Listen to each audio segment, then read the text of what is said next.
শিশুর স্বাদ, কবি কাজী নজরুল ইসলাম।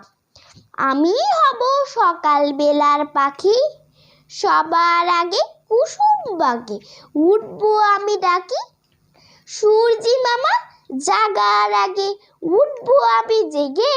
হয়নি সকাল, ঘুমোও এখন, মা বলবেন রেগে। বলবো আমি আর সেমি, ঘুমিয়ে তুমি থাকো। হয়নি সকাল, তাই বলে কি সকাল হবে না গো? আমরা যদি না জাগি মা, কেমনে সকাল হবে? তোমার ছেলে উঠলে মাগো রাত পোহাবে তবে। উষা দিদির ওঠার আগে উঠবো পাহাড় চূড়ে। দেখবো নিচে ঘুমোয় শহর শীতের কাতা মুড়ে। ঘুমোয় সাগর বালু চড়ে নদীর মোহনায়। বলবো আমি ভোর হলো যে সাগর ছুটে আয়। ঝর্ণা মাসি বলবে হাসি, খোকন এলি নাকি? বলবো আমি নয় গো খোকন, ঘুম জাগানো পাখি।